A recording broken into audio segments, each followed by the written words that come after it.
On to section 2.6, classification of finite groups.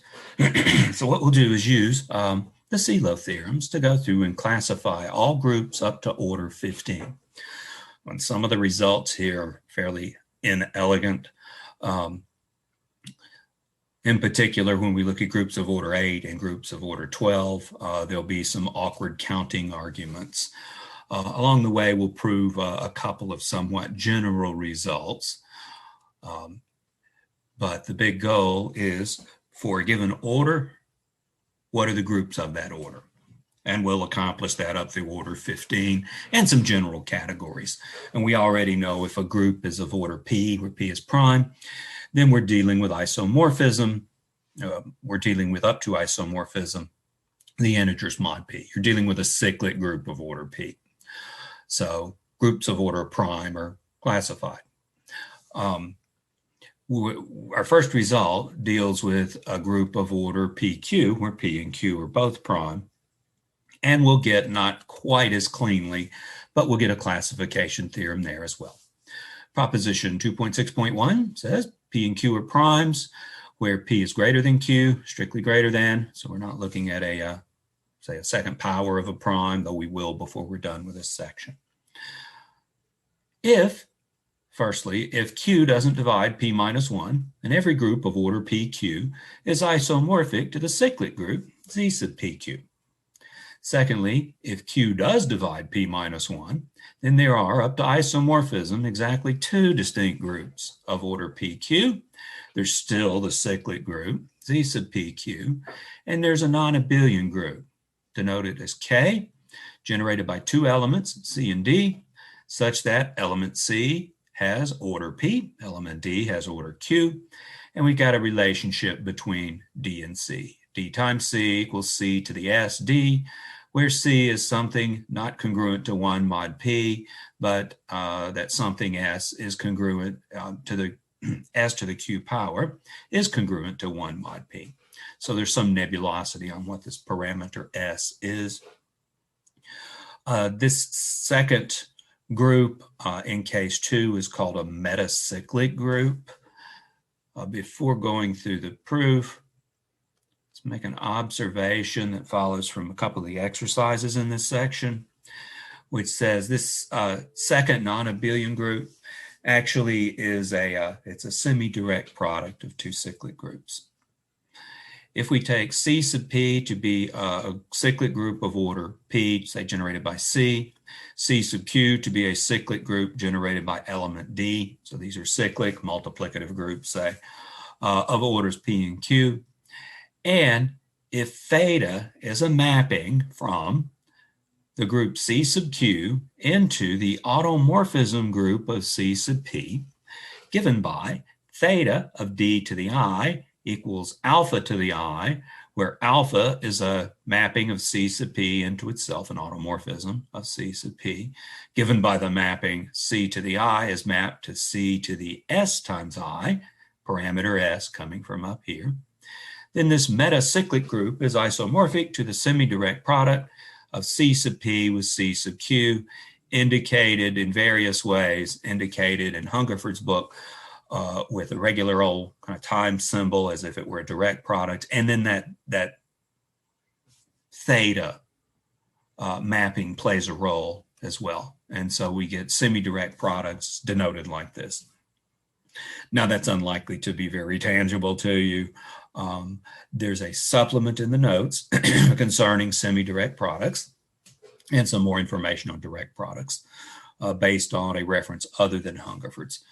But semi-direct products are common operation to do on groups, as is direct products. Hungerford only mentions semi-direct products in these two exercises, exercise 2.6.1 and 2.6.2. I defer to the supplemental notes on semi-direct products for more details. But anyhow, this second group that pops up when we're dealing with groups of order PQ can be described in a couple of different ways. Actually, I'd rather prefer the second way. Hungerford doesn't have much on semi-direct products, though. Anyhow, we'll just look at these in some small specific cases. Anyhow, Okay, so last section we went through the CELO theorems with grandiose commentary along the lines of, I expect to use the CELO theorems when dealing with finite groups. So we'll keep our eyes out for applications of CELO theorems in the proof of this. I already see something. These two cases are concerning whether Q divides P minus 1 or not. If Q does divide P minus 1, that means what? P is 1 mod Q. And when we were counting CELO groups, I remember something about 1 mod P. Well, Q is also prime. But this is suggestive of the third CELO theorem, which dealt with a number of CELO groups, CELO P subgroups. But we'll keep our eyes open for applications of the CELO groups, and let's go through proof of 6.1. Okay, so basically two big chunks to it. There's overlap in the two pieces, regardless of whether Q divides P minus 1 or not, still claiming that we get the cyclic group Z sub PQ. Certainly this is a group of order PQ. The hard work comes in case 1, showing that's the only group of order PQ under this divisibility constraint. In the second case, also showing that the only thing that happens is these two groups under this divisibility constraint. Okay. In both cases, the only abelian group of order PQ is Z sub PQ, which is isomorphic to the direct sum of Z sub P and Z sub Q. And we got abelian groups covered. We covered that in section 2.2. So finitely generated abelian groups we have covered. And in particular, if I have a finite abelian group of order PQ, then we know by the fundamental theorem for finitely generated abelian groups, we know it's Z sub PQ, which, since P and Q are relatively prime, is isomorphic to the direct sum of Z sub P and Z sub Q, that second observation being one of the lemmas from that section. So in the case of an abelian group, Z sub PQ is certainly one of the groups. We need to confirm it's the only possible group of that order in case 1. So suppose we have ourselves G, a group of order PQ. Let's talk about that in general. By Cauchy's theorem, you know that G contains elements A and B of orders P and Q, respectively. Cauchy's theorem guarantees the existence of elements of orders A prime, where the prime divides the order of the group. We had addressed this in terms of actual existence of subgroups, because we were kind of taking Cauchy's theorem as motivation for the CELO theorems. But no matter how you slice it, Cauchy's theorem says P divides the order of group G, P is prime, so we get an element of that order P. Similarly, Q divides the order of G, so we get an element B of order Q. So let's define S to be this group generated by A. So this is a group of order P. Claim is this is a normal subgroup of G, so we can talk about the quotient group, but why is this group of order P a normal subgroup of group G? Well, I have to look up Corollary 2.4.10. This group S generated by element A, the group has order P, so the index of that group, that is the order of G divided by the order of S, must be Q. Order of G is PQ, group S is of order P, so the quotient must be Q. And the index of this group S in group G must be Q. With that said, let's look at Corollary 2.4.10. Corollary 2.4.10 says if we got ourselves a subgroup of a finite group of index P, so we've got index Q in our symbols, but anyhow, where that is the smallest prime dividing the order of G, then that subgroup is normal. That's exactly what we have. Subgroup S is a subgroup of order P, but index Q, and Q is the smallest prime dividing the order of G. Remember, the group was order P times Q. The group was order P times Q, and we had P is greater than Q. So Q is the smallest prime divisor. That is what Corollary 4.10 applies to tell you this is a normal subgroup. All right, so the group generated by A is a normal subgroup of G. Before we're done, we'll show the group generated by B is also a normal subgroup. But for now, we've got the group generated by A is normal in G. We can talk about the quotient group, G mod S. It exists since S is a normal subgroup of G. It's of order Q by Lagrange's theorem. Take the order of G and divide it by the order of the subgroup. Lagrange's theorem, very elegant when dealing with finite groups. So that quotient group is of order P, of order Q. G mod S is of order Q. If we have a group of prime order, then you got yourself a cyclic group. This came up in section 2.2 when we were talking about finitely generated abelian groups. It came up actually, I think it's for the first time in exercise 1.4.3. If you have a group of prime order, then it's a cyclic group. So this G mod S quotient group is a cyclic group. Okay, then something generates it. We claim the coset, or the elements of G mod S, cosets of S. We're claiming the coset BS generates this group, where B came from the previous slide. Right? We had B was an element of order Q. Is that what we had? Let's go back. It's from the previous slide. Slides won't advance.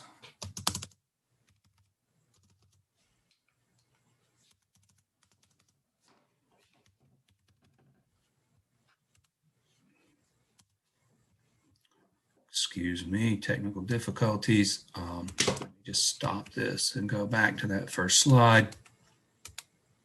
Okay, here's what I was interested in.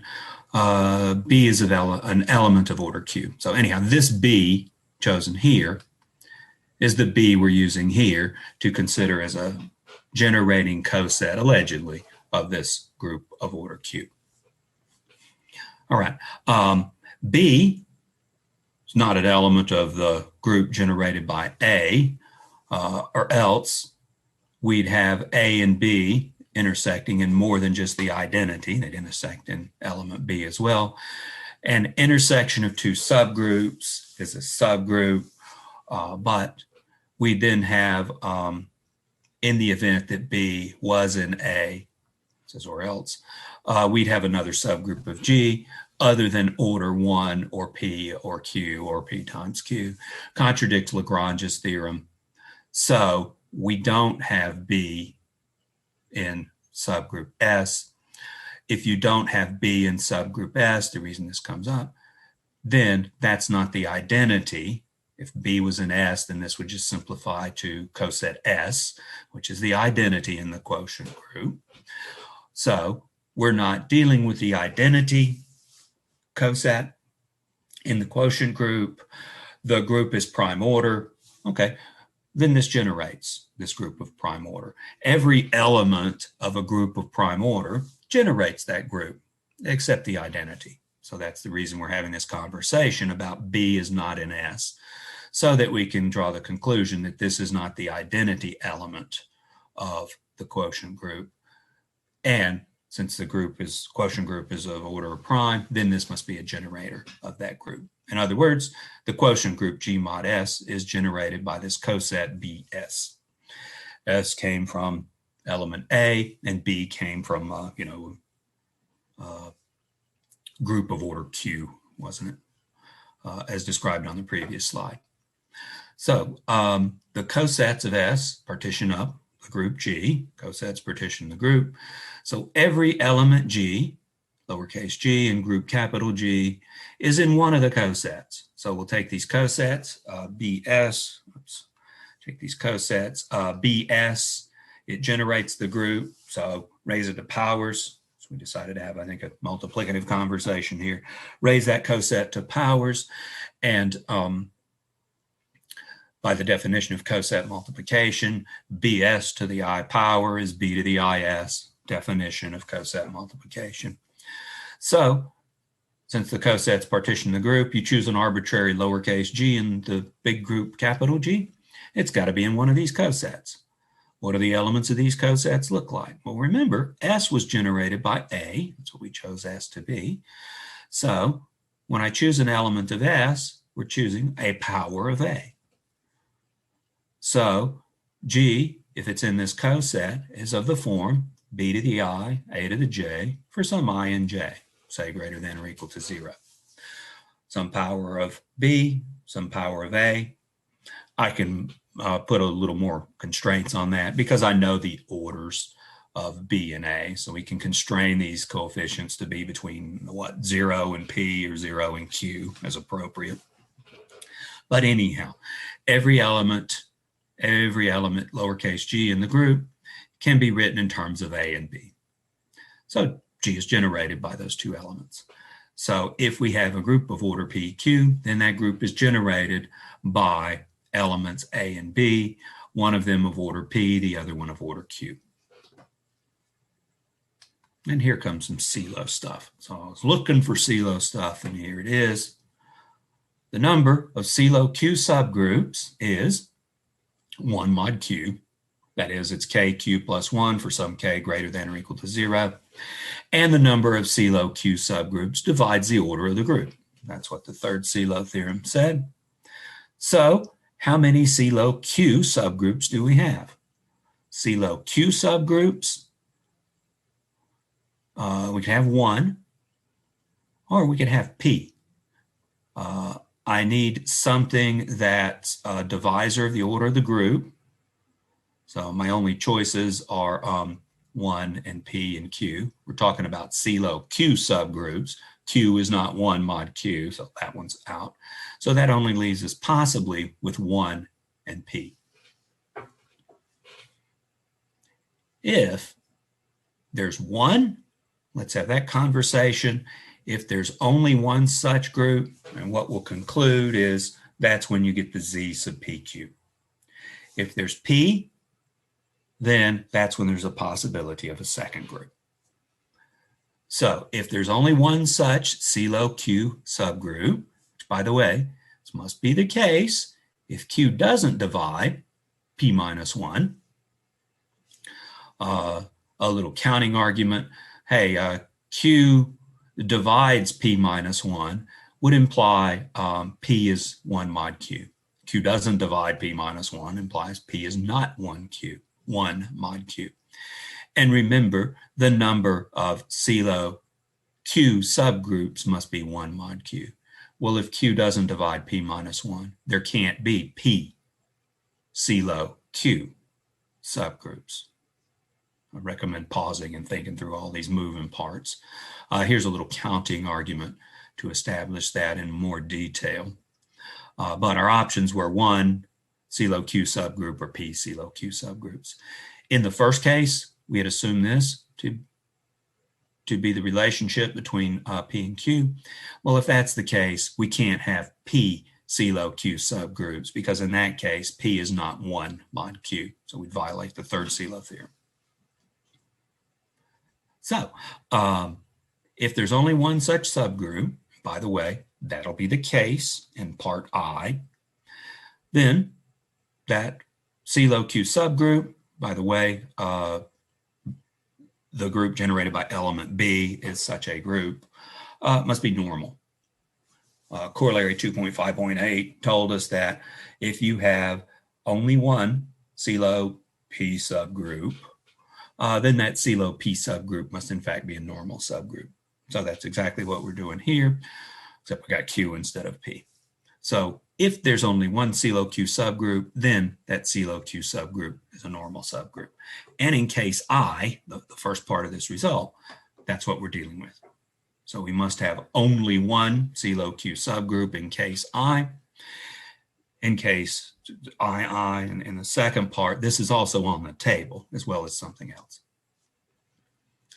As we described above, A and B, the groups generated by A and the group generated by B, can only intersect in the identity. We know if we've got a cyclic group of order P, element A was of order A, then we got something isomorphic to Z sub P. Element B is of order Q, so we got an element of order Q which generates a cyclic group of order Q, so that's isomorphic to Z sub Q. We're just doing some paperwork here on isomorphisms to say G is isomorphic to Z sub PQ is where we're headed with this. Each of these are normal subgroups. We showed initially using that result corollary from section, what section was it? Yeah, corollary 2.4.10, we drew the conclusion that the group of, there's the word I'm looking for, the group that was index Q was normal. That was group A. We had shown this group generated by A was normal earlier. Previous slide, we just drew the conclusion that the group generated by B is also normal.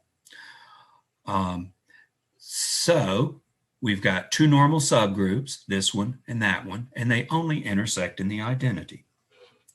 Hey, then the group generated by A and B, which by the way is group G, is a weak direct product of these two groups. Theorem 1.8.6, a lot of stuff in the background. So we're actually using a bunch of our theory in here. Theorem 1.8.6 said, if we have a family of normal subgroups such that the elements of those normal subgroups generate G, we got that. Our normal subgroups are generated by A, and the second one generated by B. And A and B, we saw, generates all of group G. So the first condition is satisfied. The second condition, when I've only got two normal subgroups, says the two subgroups intersect only at the identity. And we got that as well. So these two conditions are satisfied, allowing us to conclude that the big group capital G is isomorphic to a weak direct product of the group generated by element A and the group generated by element B. But wait, when we had finite weak direct products, it was the same as a direct product. I'll go to that result, which refers to weak direct products. But remember, the weak direct product stuff dealt with tuples, all but finitely many of the entries of which were identities. Hey, we only got pairs of elements in the direct or the weak direct product because we only got two groups. So the weak we can drop. Weak and direct are the same thing when we're dealing with a finite collection of groups. So we can go a little bit further and say G is, under these conditions, the direct product of these two groups here. Okay. Now it's just a matter of taking care of some isomorphism details. Let me read through this a little quicker than usual. Hey, you know the group generated by A is isomorphic to Z sub P. You know the group generated by B is isomorphic to Z sub Q. They're cyclic groups of orders P and Q respectively. So we can define an appropriate mapping of the generator of the group generated by A to a generator of the group Z sub P, and similarly map B to a generator of the group Z sub Q. I'm sneaking past some rather poor notation here. This is the equivalence class 1 bar in the group Z sub P. This is the equivalence class 1 bar in the group Z sub Q. Kind of poor style to use the same notation for the equivalence classes in entirely different groups. But anyhow, I think we'll get through this. So we can use that pair of isomorphisms to define an isomorphism between the direct product here and the direct sum there. If you want to see all the details, I defer to theorem 1.8.10. So we've got a direct product, and I know these things are isomorphic to ZP and ZQ. So group G must be isomorphic to ZP and ZQ. Hey, since P and Q are relatively prime, then that direct sum is isomorphic to Z sub PQ. This exercise 1.8.5 deals with that directly, but we dealt with it in the section on finite abelian groups as well. I think there's a lemma that claims that. But we draw the conclusion then that G equaling this direct product is isomorphic to Z sub PQ as claimed. So if G has only one CeLo Q subgroup, then that CeLo Q subgroup is Z sub PQ. So part one holds. In part one, we saw by that non-divisibility condition, Q does not divide P minus 1, that in that case we could only have one CeLo Q subgroup. And we just established when there's one, we get that the group must be Z sub PQ. In case 2, we could still have had one CeLo Q subgroup, and in that case, we still get that G is Z sub PQ. But in the second case, we could also have had P CeLo Q subgroups. So that's yet to be dealt with, as is the non-abelian group K. All right, so here's where we stand. If there's only one CeLo Q subgroup, the group is isomorphic to Z sub PQ. The other option, in the event that P does divide Q minus 1, was that there are P CeLo Q subgroups. So suppose we have P CeLo Q subgroups. I got P and Q reversed here. I think I do. There's a little typo there. the divisibility condition in part 2. Well, in that case, I'm going to make the claim that B inverse equals A to the R for some A to the R in R. Remember, subgroup S, the group generated by element A, was a normal subgroup. Well, if it's a normal subgroup, then if I take an element of that subgroup, let's take element A, the generator, and conjugate it by something else in group G, let's conjugate it by element B, then you're going to get another element of that subgroup. Definition of normal subgroup.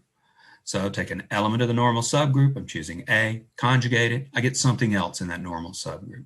The normal subgroup is generated by A, so the something else will be of the form A to the R for some R.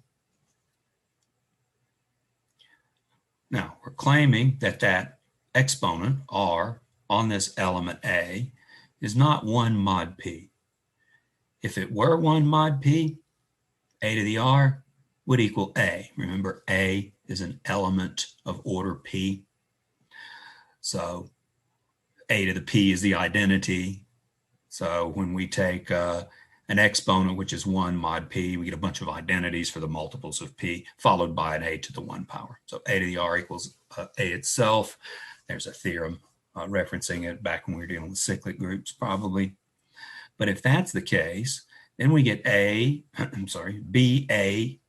inverse equal to A itself, A to the R equals A. Under this supposition, we can multiply both sides on the right by B to draw the conclusion that BA equals AB. But then you got a commutative group. G would be abelian, but if G is abelian, there can only be one CeLo Q subgroup, not P of them. Remember, second CeLo theorem says any two CeLo Q subgroups will be conjugates of each other. But if you got an abelian group, then every group is a normal subgroup. So you conjugate a subgroup and nothing happens. You get that same subgroup back. So combined with the second CeLo theorem about CeLo Q subgroups or conjugates, in an abelian group, we could only have one CeLo Q subgroup. We don't. We're working under the assumption here that the number of CeeLo Q subgroups is prime P. So that's a little contradiction to this supposition here, and that's the reason R is not congruent to 1 mod P. We've got B inverse equals A to the R and some constraints on that R. We claim that this implies that B to the J, A, B to the negative J equals A to the R to the J. And your first guess might be that should be A to the R times J, but that's not what it reads, and this is stated correctly. It's A to the R to the J power. Let's establish that by induction. Well, first, if J equals 1, this would read B inverse equals A to the R, and that's how we got into this. So there's the base case in an inductive argument. Suppose this holds, so there's our induction hypothesis. From that, we want to show this holds for J replaced with J plus 1. So we'll assume B to the J, A, B to the negative J equals A to the RJ. So that's our induction hypothesis again. And consider what happens when we replace J with J plus 1 on the left-hand side. And we should get the right-hand side with J replaced with J plus 1, and we do. So consider B to the J plus 1, A, B to the negative J plus 1. That produces, if I were to factor a single B out the left and a single B inverse out the right, we'll produce this. So there's your single B on the left, there's your single B inverse on the right. This will replace with A to the R to the J. So what we've got then is a B, a product of R to the J A's, and a B inverse. Well, we can go stick B inverse B's in and produce a whole bunch of conjugates. So stick a B inverse, an identity, between all of the A's, producing a total of B inverse conjugates, R to the J times, one for each A that's given up here.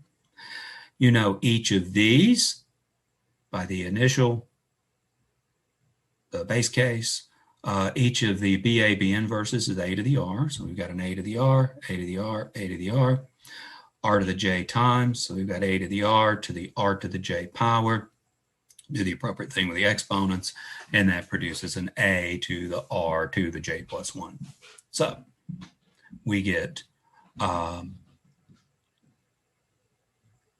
this result holding for all J. Base case, induction hypothesis, and conclusion for J plus 1. All right. In that, consider what happens when J equals Q. So we'd have B to the Q, A, B to the negative Q equals A to the R to the Q. It held for all natural numbers, so it holds for Q. We're claiming also that equals A, but hey, B was an element of order Q. So B to the Q as well as B to the Q inverse, B to the negative Q. These are both identities. So this actually equals A as well. So we've got the equation A equals A to the R to the Q. We're in a group here of order P. A was an element of order P. So the only way we can get a power of A to equal A itself is when that exponent is 1 mod P. So that exponent, R to the Q, must be 1 mod P. Okay, so we put 2 conditions on R. Let's actually go back and look at the previous page where we had the condition R is not congruent to 1 mod P. New page. R to the Q is congruent to 1 mod P. That's our 2 equations, asterisk and double asterisk. Okay, so to finish the proof, we need to show if Q does divide P minus 1, that's the conditions under the second part of the theorem. And if G is a non-abelian group, described in the previous paragraph, with these A's and these B's, then G is isomorphic to the group K stated in the theorem. Group K stated in the theorem had two generators as well. We called them C and D.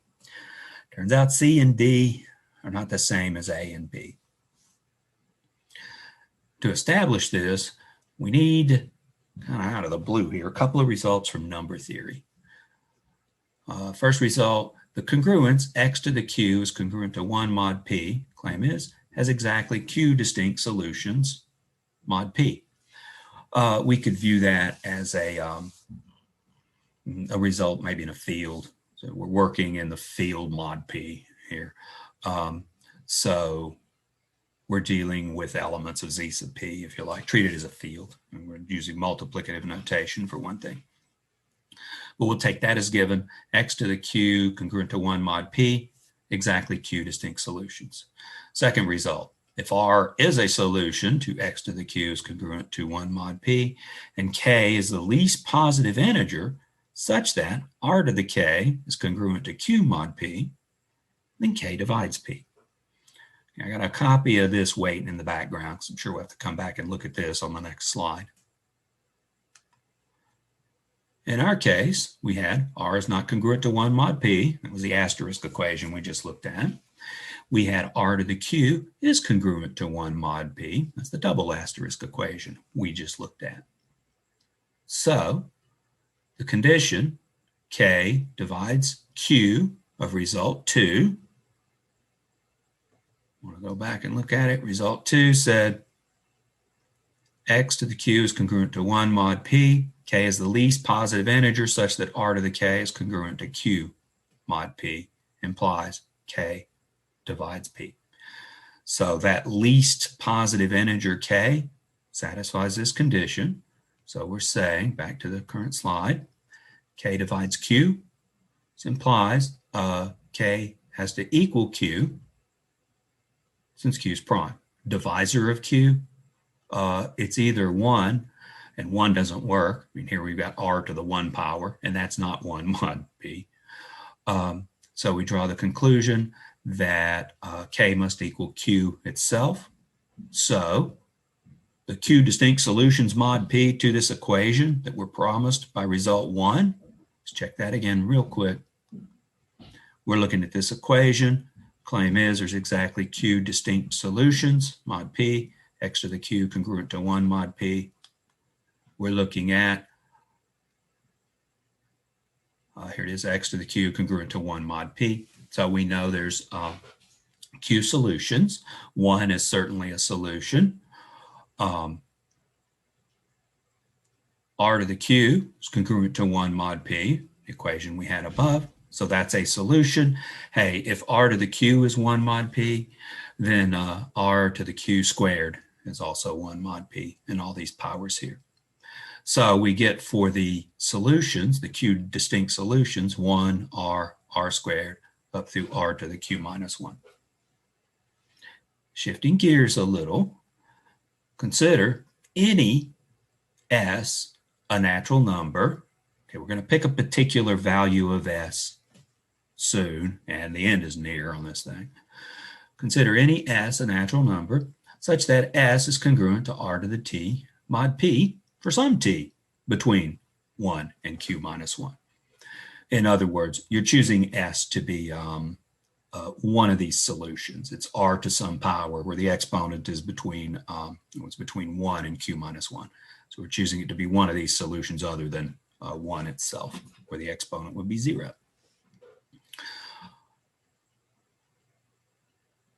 So we don't have s is 1 mod p. Since these powers of r are distinct from result 1, we don't have s is 0 mod p. I think I should say 0 mod p. We're excluding t equals 0 here. S to the q, that would be, well, we've said s is r to the t, so that'd be r to the t to the q, congruent mod p. We can rewrite that as r to the q to the t mod p, but we saw r to the q is 1 mod p, double asterisk.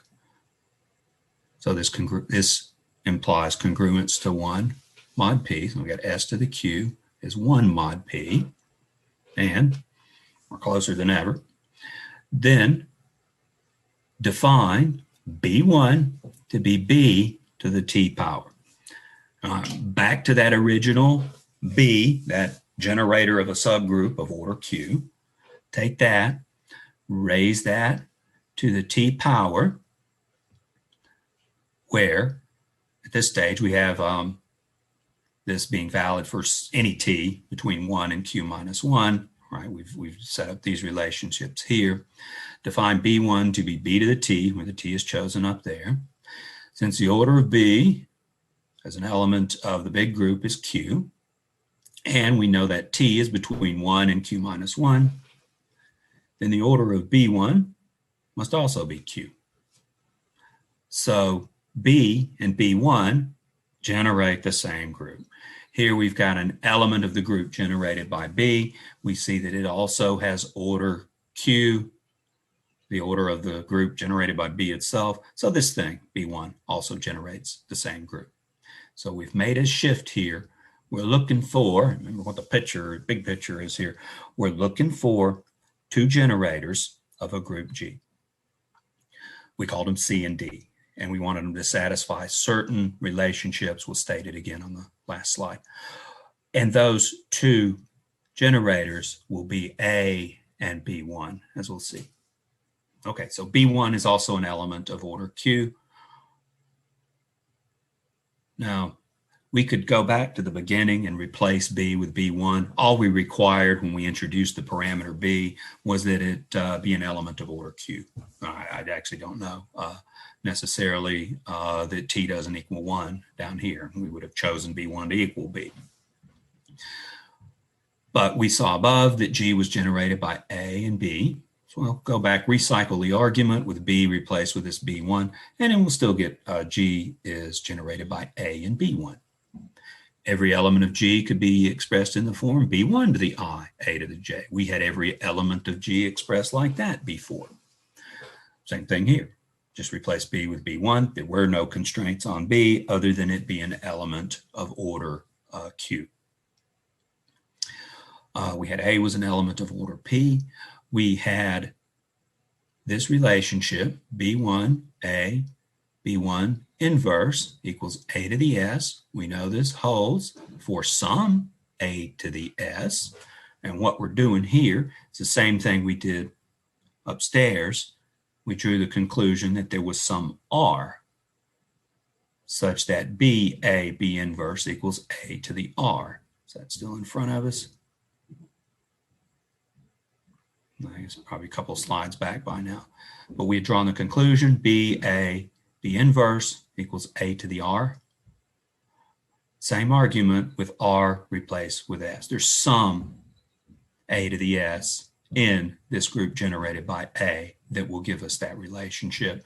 And S was not 1 mod P. S to the Q was 1 mod P. Repeating the argument above, this would be asterisk except using S instead of R, right? Right. The second claim down here, this is double asterisk except using S instead of R. But S to the Q is congruent to 1 mod P. Right. And I think we're finally there. All right, this equation will carry over to the relationship between the generators in this group K. All right, for the record, here's where we are. We're claiming there's a non-abelian group K generated by elements C and D. C has order P, D has order Q.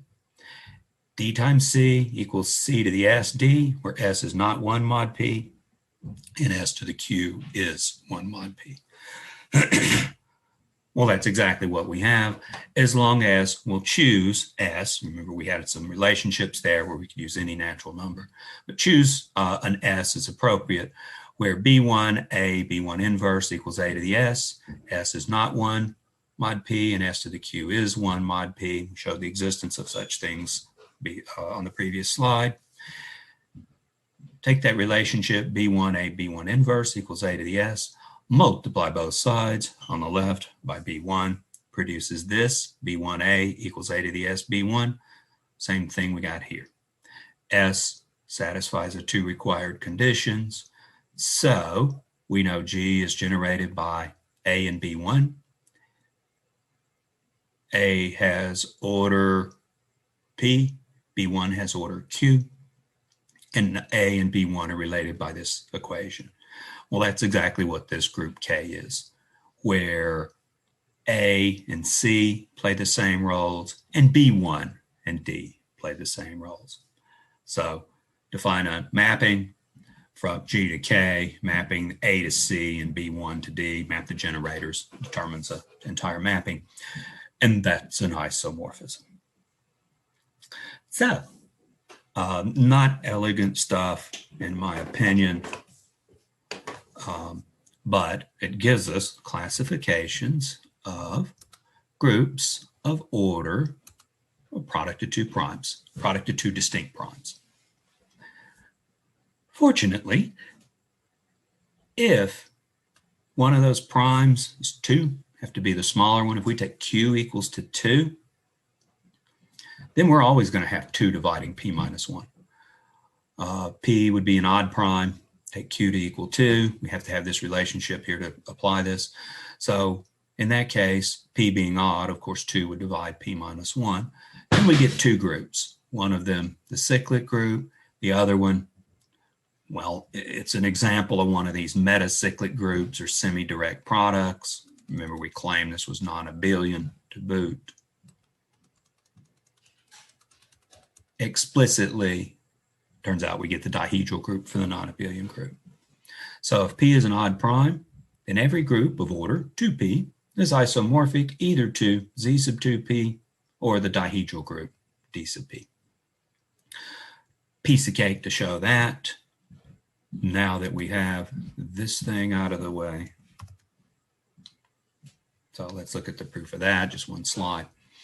Simply take the thing we just established, set Q equal to 2. Of course, Q divides P minus 1. Not an issue with that because P is an odd prime.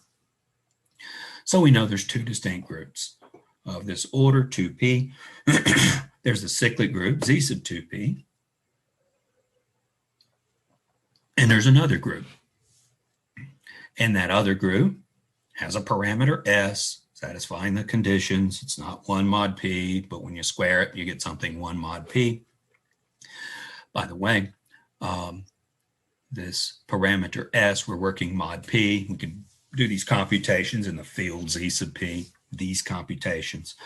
What do you square to get 1 in a field? 1 and negative 1. The only things that square to give 1 in a field. Z sub P is a field. So we can draw the conclusion that S is negative 1 mod P, since it's not 1 mod P and its square is 1. So when we look at that group generated by C and D, where D has order 2, C has order P, we get the relationship DC equals C to the SD, as given by the previous proposition. Well, S is, say, P minus 1. I think it'd be P minus 1. That's negative 1 mod P. C to the P is the identity. C was an element of order P. So that just leaves us with a C to the negative 1. And so we get the relationship DC equals C inverse D. And if you'll look back in section 1.6, one of the theorems said, if a group has 2 generators, their orders are as given, and they satisfy this type of relationship, then we're dealing with a group D sub P. So we're dealing with a group D sub P. So it's a little more straightforward to classify groups of order 2P. They're either Z sub 2P or the dihedral group D sub P.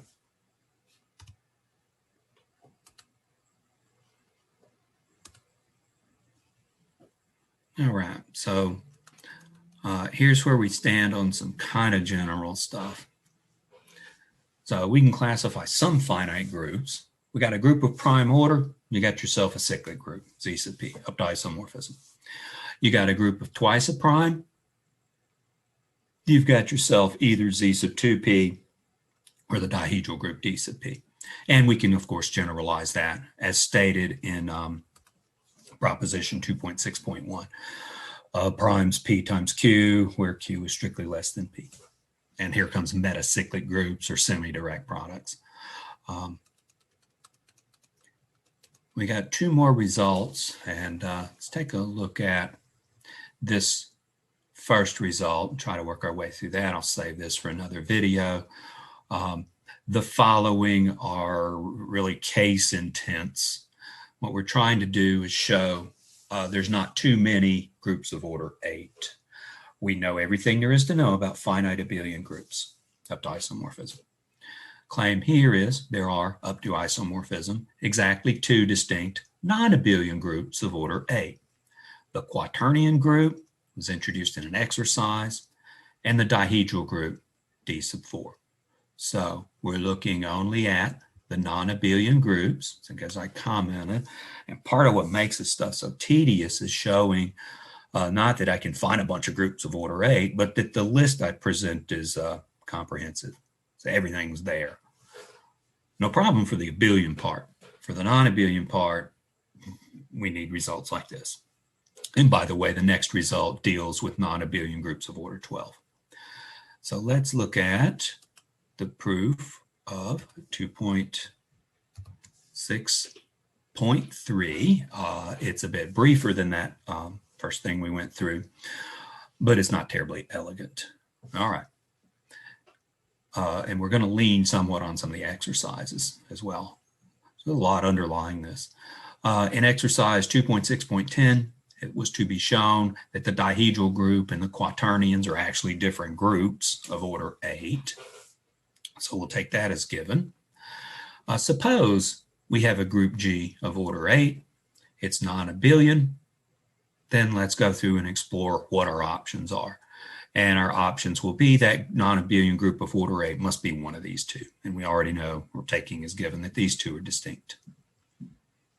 So if we have a non-abelian group of order 8, it can't contain an element of order 8. If it did, it would be cyclic. And if it's cyclic, it's abelian.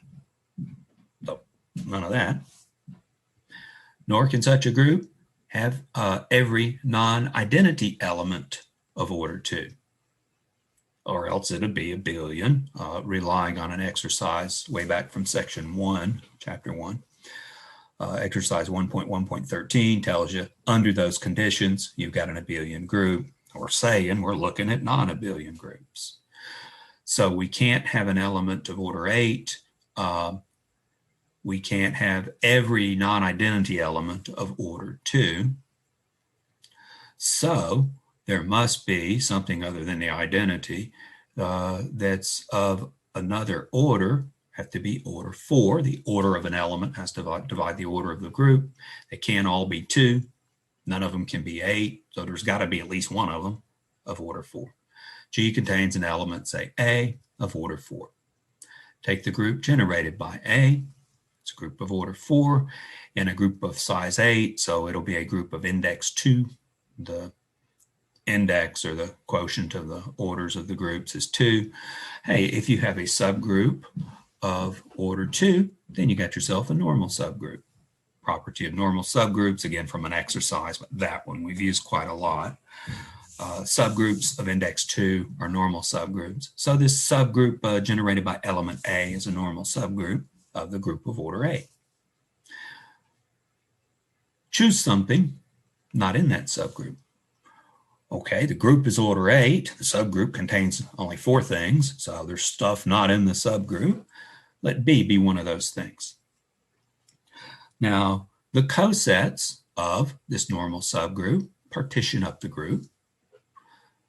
B, if it's not in the coset generated by element A, it must be in the coset B times subgroup generated by element A. So B is in this coset, BA. BA is written verbally. I don't quite know how to deal with that. So we've got G partitioned into cosets.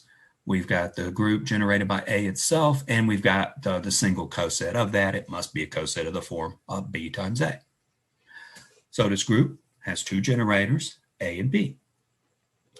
A of order 4 and B, well, not in that subgroup of order 4 generated by A.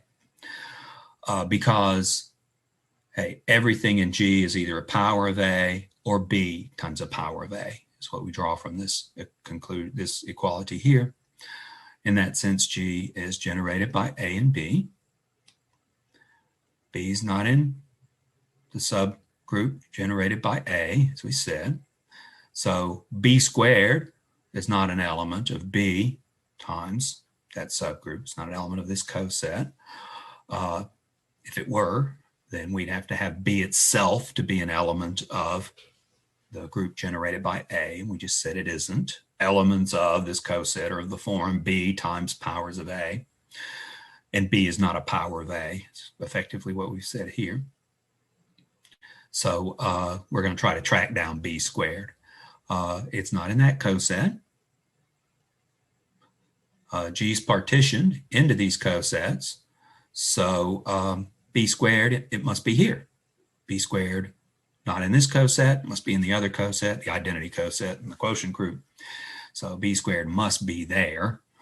So I should have said, we're going to try to track down the value of B squared. Well, if B squared is in there, then it must be either the identity, A squared, or A cubed, because that's what this subgroup contains. Let's try out B squared equals A. Here comes the cases. If B squared equals A, then B squared generates the group generated by A, because B squared equals A. But then the coset B squared would give all the elements in G minus that coset, right? It'd be G minus A, group generated by A. Same thing as a group generated by B squared under these hypotheses. But then we'd have B generating all of G. Hey, if B squared equals A, B squared generates all the powers of A. And this coset, well, this coset's nothing but powers of B. So the whole group must be nothing but powers of B. That is, B generates group G. Won't work. That means G is cyclic and G is abelian. We started this whole thing by considering non-abelian groups. So B squared can't equal A. Next, want to deal with the possibility that B squared equals A cubed. You get the same problem. A is of order 4, so A and A cubed, and these both generate the same group, same subgroup of order 4. I mean, we're looking at Z sub 4 up to isomorphism. Z sub 4 is generated by 1 and 3. So same ideas there, up to isomorphism. Having B squared equals A cubed produces the same problem. A cubed is a generator of this group. Same argument, contradiction. We'd have G generated by B again. So if B squared must be in this group consisting of identity A squared, and A cubed, and B squared's not A, and B squared's not A cubed, that leaves two cases. Either B squared equals A squared, or B squared equals the identity. That's good news, because we're trying to show either this or that. And all these little computations have tracked down to two possible cases. It's based on how B squared relates to A squared. All right, A is normal in G, group generated by A is normal in G because it was of index 2, as we indicated. So if we take a conjugate of some element of that group, let's take A itself, take A, conjugate it by some element of group G. How about we use element B? Being a normal subgroup, that'll give you something else in that group generated by A. Definition, so quoting theorem here, it's a definition of normal subgroup. All right, what's up with BA, B inverse? Well, if it's in there, then guess what? It's either the identity or A squared or A cubed. If BA, B inverse equals the identity, then we get BA equals B, multiply on the right, both sides, by B. We get BA equals B, multiply on both sides on the left by B inverse. You draw the conclusion that A is the identity. That's no good. A is an element of order 4. The identity is an element of order 1, so that doesn't work. How about BA, B inverse equals A itself? Multiply on the right by B, AB equals BA. That's commutativity. So then we've got G generated by A and B, where A and B commute. That means G's abelian. No, we're looking at non-abelian groups of order 8. That's our setting. How about BA, B inverse equals A squared? Well, if that's the case, let's square both sides, as it were. Left-hand side, BA, B inverse squared. Right-hand side, A to the 4th. A was an element of order 4, so that'll produce the identity. We can multiply this out. You know, conjugates, the B's and the B inverses cancel. We get BA squared B inverse then equals the identity. Multiply on the right by B to get BA squared equals B. Multiply on the left by B inverse, we draw the conclusion that A squared equals the identity. Contradiction. That would mean A is of order 1 or 2, and it's not. It's of order 4. Another contradiction. So we know BA, B inverse is in here. The only choice left is it must be A cubed.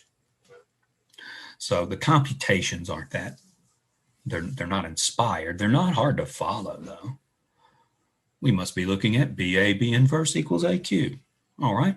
Multiply both sides of that equation. On the right by B. BA equals A cubed B. A cubed is the same as A inverse. Remember, it's an element of order 4. So we must have this relationship, and we had 2 choices of relationships on the previous slide. So we're left then with 2 cases. Depending on the value of B squared, it says here, and that we had on the previous slide was either A squared or was the identity. So in one case, we have A as an element of order 4, B squared equals A squared, and this little relationship holds, BA equals A inverse B. You have a group generated by A and B that satisfy these conditions. That group is isomorphic to the quaternions. Again, it's an exercise from where the quaternions were first introduced. The other case is A is an element of order 4. B is an element of order 2. The other case was B squared equals the identity. B was not the identity itself, so B has order 2 is how we're translating that information. And this relationship holds. BA equals A inverse B. Theorem 1.6.13 tells you, in that case, you're dealing with a group that's isomorphic to the dihedral group D4. So, as far as order 8 goes, we've got the abelian groups, which we can easily classify using the fundamental theorem of finitely generated abelian groups. And we've got 2 non-abelian groups, and only 2 non-abelian groups. I'll call it quits there for this video. Final proposition in this section is something similar, dealing with groups of order 12, and states that there's exactly 3 distinct groups of order 12. Dihedral group D6, I knew about that one. Alternating group A4, I knew about that one. And another group, a group T with 2 generators satisfying certain relationships. And that one I didn't know about. So we'll encounter a whole new category of groups. I mean, arguably the quaternions are a whole new category of groups. They don't fall into the categories we've been dealing with. They ain't cyclic groups. They're not symmetry groups. And they're not dihedral groups. They're not alternating groups either. It's a fundamentally different kind of group. And that keeps happening as we go to higher and higher orders of groups. So we'll call it quits there. I'll come back and finish this up in the next video. Have a nice day.